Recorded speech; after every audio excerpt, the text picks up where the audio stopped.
पूरे मझवा की जनता को जिस तरीके से गच्चा देकर निकले हैं विधायक जो थे यहाँ पे विनोद बिंद जी। बहन जी अपना कुंभकर्ण की नींद के बाद जागी हैं, उन्होंने भी कैंडिडेट अपना घोषित कर दिया है। चंद्रशेखर जी भी आकर के देख लें, उससे कुछ होना नहीं है। उपचुनाव की जितनी भी सीटें हैं, मैं आपको आश्वस्त कर रहा हूं कि भारतीय जनता पार्टी पुनः जीतने जा रही है। इंडिया गठबंधन की शानदार जीत होने जाने वाली है, क्योंकि यहाँ से 2027 में बाबा की विदाई तय है। मैं आपको बता दूं कि भारतीय जनता पार्टी की वो सीट रही, इससे पहले उनके गठबंधन की वो सीट रही, डॉक्टर विनोद बिंद वहाँ के विधायक रहे। ये सीट हमारी फिर है, भारतीय जनता पार्टी पुनः इसको जीतेगी। संगठनात्मक उसमें काम भी खूब तेजी से हो रहा है। लोग जो कुछ चंद सीटें पा करके परेशान हैं, वो निश्चित रहे उत्तर प्रदेश की जितनी भी उपचुनाव की सीटें हैं वो भारतीय जनता पार्टी जीतने जा रही है और जीतेगी। चंद्रशेखर आजाद की एंट्री से आपको क्या लगता है, उससे कोई फर्क पड़ने वाला है या नहीं? एक चंद्रशेखर रावण जी, आजाद ना कहें, आजाद समाज पार्टी के चंद्रशेखर रावण जी एक सीट पाए हैं। वो एक्सीडेंटल होता है, कहीं कहीं कोई जीत गया, किसी नए चेहरे पर आप जीत जाए, कभी कोई वो जीत गए। वो भ्रम में न रहें, ये सीट पूर्वी उत्तर प्रदेश की है, पश्चिमी उत्तर प्रदेश से नहीं है कि वो आए और जीत गए एक सीट। उत्तर प्रदेश में बहन जी अपना कुंभकर्ण की नींद के बाद जागी हैं, उन्होंने भी कैंडिडेट अपना घोषित कर दिया है। चंद्रशेखर जी भी आकर के देख लें, उससे कुछ होना नहीं है। उपचुनाव की जितनी भी सीटें हैं, मैं आपको आश्वस्त कर रहा हूं कि भारतीय जनता पार्टी पुनः जीतने जा रही है। सारी सीटें उसकी अपनी होंगी। क्या लग रहा है? देखिए, मझवा आपने भी बीते समय में आपने देखा होगा कि 24 में लोकसभा का चुनाव हुआ है। जिस तरीके यहाँ पे इंडिया गठबंधन का इतना शानदार प्रदर्शन रहा है, और मझवा भी इंडिया गठबंधन की जीत होगी।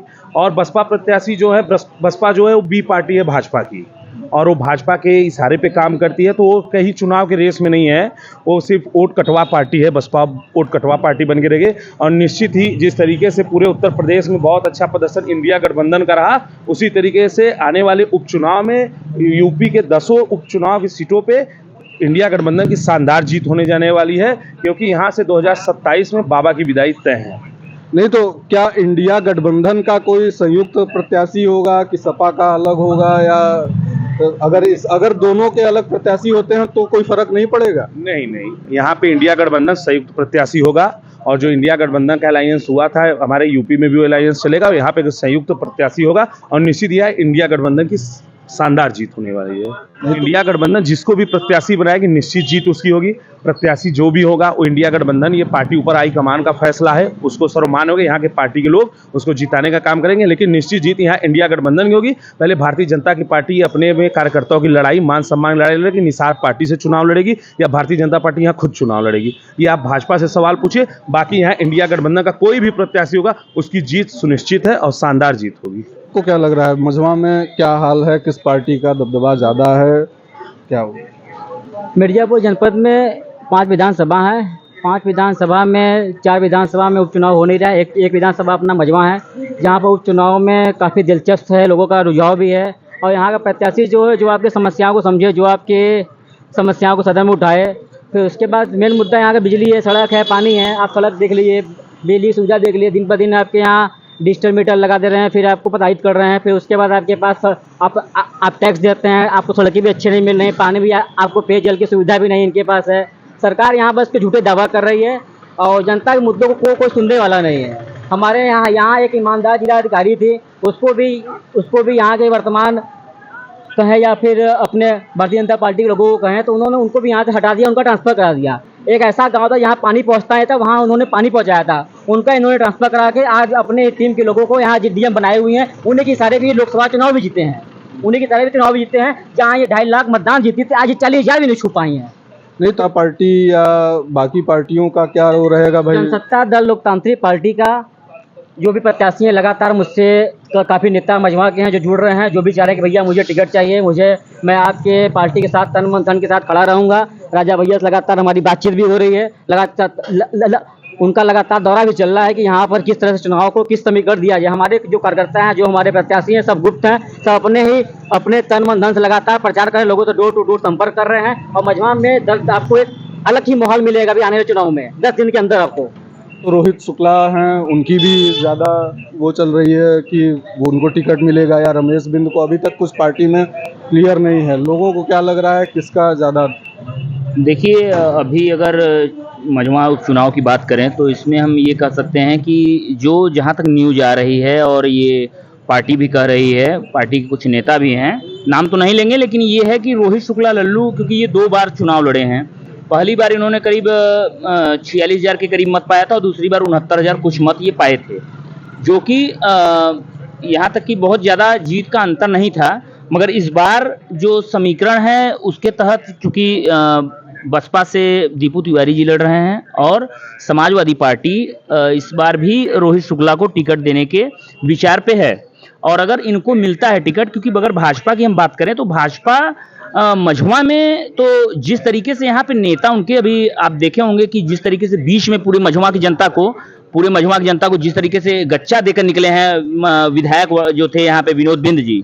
सोचिए, जो विधायक अपने पूरे 5 साल कार्यकाल को पूरा न करके बीच में छोड़ के वो सांसद बनने के लिए भदोही से लड़ गए, वहां पे वो भाई जाति समीकरण और बहुत सी चीजें हैं जो वहां पे आज जीते हैं। तो यहाँ पे भाजपा हमेशा गुमराह की है मझवा में इसके पहले भी जो भी विधायक रहे हैं, सुचिंता मौर्य भी थी। तो विकास, मैं खुद मझवा का हूँ और हमारे यहाँ तो विधायक कभी सुचिंता मौर्य भी नहीं आई हैं और न ही विनोद बिंद की बात ही छोड़ दें। ये कितना जनता में रहते हैं, ये वहाँ के अगर आप जनता का सर्वे करें तो खुद ही आप निर्णय लें। एक तो हो जाते हैं लेकिन सक्रिय नहीं रहते अपने क्षेत्र में। कह रहे हैं उनसे जरा पूछें, डॉक्टर विनोद बिंद वहाँ अपना दूसरा हॉस्पिटल यूनिट डाल रहे हैं चंदौली के बाद। अगर उन नहीं रहते तो इतनी बड़ी यूनिट वो नहीं खड़े करते। अगर उनका लगाव वहाँ की जनता के प्रति नहीं होता तो वो इतनी बड़ी यूनिट नहीं खड़ा करते। वो हॉस्पिटल एक बनवा रहे हैं और कंटिन्यू उस क्षेत्र में बने हैं। सांसद होने के बाद भी हफ्ते में 2 दिन वो उस मझवा विधानसभा में बैठते हैं, वहाँ के लोगों की समस्याएं सुनते हैं और उसके निस्तारण के लिए संबंधित अधिकारियों से और लोगों से कहते हैं। जिन लोगों को लगता है कि समाजवादी पार्टी और तथाकथित लोग जो हैं लोग जीत जाएंगे, वो गलतफहमी में है। मैं आपसे निवेदन करूंगा कि चुनाव के बाद फिर आप आइएगा और इन्हीं लोगों से इंटरव्यू लीजिएगा और तब पूछिएगा कि क्या हो गया।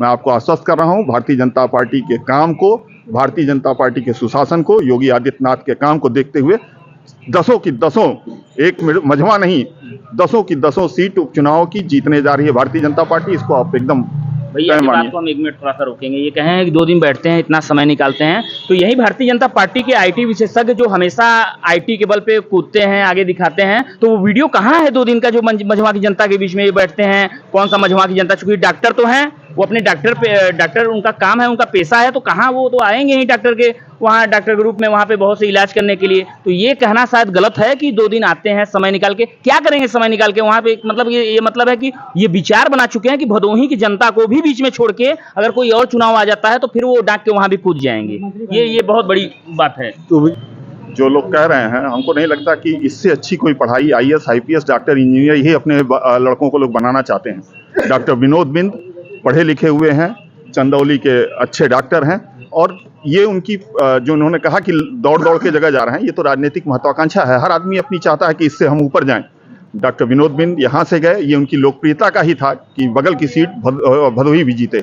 लोग अब इस तरह के कैंडिडेटों को नहीं कि लोग आ गए, पढ़े लिखे कैंडिडेटों को और अच्छे लोगों का चयन करते हैं, इसीलिए वो भदोही से हुए और भारतीय जनता पार्टी अच्छे लोगों को देने के लिए तैयार है। फिर जब किसको देगी तो वो जीत के ही। भैया ने कहा, बहुत बढ़िया बात कहा है कि महत्वाकांक्षा है, ऊपर जाएंगे लोग। तो इतनी महत्वाकांक्षा कि बीच में जनता को बार बार जो है एकदम ढकेल के मतलब चला जाए बीच में, 2 साल के लिए आए केवल। खुद विधायक थे तो उनको क्या जरूरत पड़ी कि वो लोकसभा का चुनाव लड़ गए? अच्छा, हम अगर उनको कौन सी महत्वाकांक्षा थी, कौन सी जरूरत थी? ठीक है, आपने सही कहा कि राष्ट्रीय अध्यक्ष की बात है, क्योंकि अगर आप ठीक है, आप गए हैं ऊपर तक गए हैं, आप लखनऊ पे गए हैं, अभी मझवा का उपचुनाव है, तो यहाँ पे देखिए कि मझवा के लिए वहाँ भी तो उपचुनाव भाई बताइए, मझवा में भाजपा ने क्या विकास किया? एक उद्योग बताइए। आपके कहने से कोई विकास नहीं हुआ है ना? देखिए, कुल मिला के ये है, जीतेंगे हम, कुल मिला के ये है, विकास के भी हम जीत रहे हैं। जनता पागल है, संगठन की शक्ति है और भाजपा के ये बोल रहे हैं कि जनता पागल है। इन्होंने कह दिया कि जनता पागल है और वो पगलई करेगी। तो ये यही बयान है, यही सब चीजें। आप भारतीय जनता पार्टी के कर्मठ कार्यशाला में पढ़ाए गए लोग हैं जो अभी 400 पार की बात कर रहे थे आपके पूरे भारत में, और परिणाम इनके सामने है। तो ये हमारे बड़े भाई है, हम इनसे यही निवेदन करेंगे कि आप चुनाव के परिणाम के बाद एक बार फिर आप डिबेट करने जाइएगा। पूरे उत्तर प्रदेश, मझवा ने पूरे उत्तर प्रदेश की मैं बात कर रहा हूँ कि इंडिया गठबंधन की 10 सीटें निकल रही हैं और भारतीय जनता पार्टी जिस तरीके से उत्तर प्रदेश में अभी विगत बीते हुए चुनाव लोकसभा में जैसे मुंह की खानी पड़ी थी, उसी तरीके इनके कार्यशाला में इनको पढ़ाया जाता है कि बस डटे रहो, कहे रहो, काम कुछ मत करो। अच्छा, क्या लगता है कि मझवा में एनडीए गठबंधन जीतेगा? अच्छी गलत बात कह रहे हैं। हमारे विधायक एक्टिव रहते हैं, हमेशा जनता के बीच जाते रहते हैं और विकास कार्यों में रुचि लेते रहते हैं।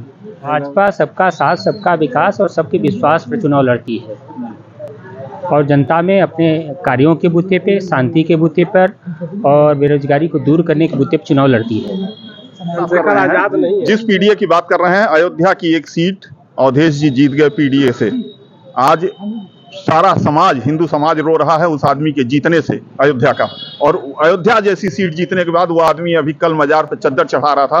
शर्म आती है ऐसे लोगों के ऊपर जो पिछड़ा दलित और उसकी बात करके और ऐसे लोगों को जिताते हैं। आज सारा समाज रो रहा है, उसका आप लोग गलतफहमी में है कि 37 वोट जो पा गए हैं, 37 सीट ये लोग, ये गलती से हो गया है। आदमी भ्रम में था, दे दिया। ये सत्ता पक्ष की हताशा है।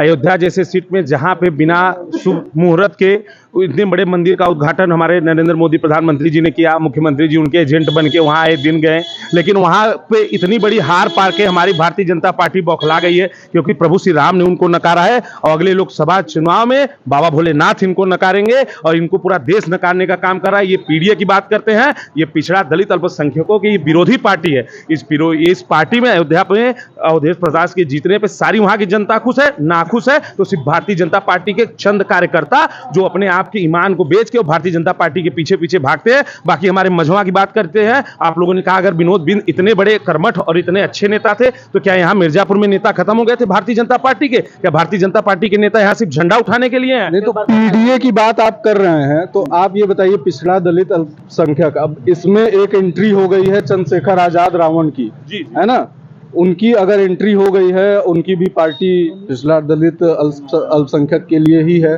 तो उनके एंट्री से आपको डेंट या सपा को डेंट नहीं? आजाद पार्टी के जो अध्यक्ष हैं और चंद्रशेखर रावण वो अपनी पार्टी के खुद है, उनसे हमारे पीडीओ को कोई नुकसान नहीं है। वो भारतीय जनता पार्टी की, वो भी बी पार्टी है, वो भारतीय जनता पार्टी के लिए काम करते हैं। हमारे जो पीडीए की जो मेरी जनता है वो हम लोगों की पार्टी के इंडिया गठबंधन के साथ है और निश्चित ही इस फार्मूले पे अगड़े पिछड़े सभी को लेकर सर्व समाज के साथ सामाजिक पार्टियां सब एक होकर और चुनाव जीतने का काम करें। भारतीय जनता पार्टी की बौखलाहट 2024 के उपचुनावों के बाद 2027 की विदाई के बाद शांत हो जाएगी। तो जैसा कि आप देख रहे हैं, हमने लोगों से बात किया, अलग अलग पार्टी के समर्थक दाता भी थे, हमारे साथ जुड़े रहे। मझवा का विधानसभा चुनाव दिलचस्प जरूर होने वाला है। ये कोई एक तरफा चुनाव नहीं है। बाकी पार्टियों के प्रत्याशी घोषित किए जाने के बाद इसमें आगे देखेंगे क्या होता है। उत्कर्ष कुमार सिंह, मिर्ज़ापुर, NBT ऑनलाइन।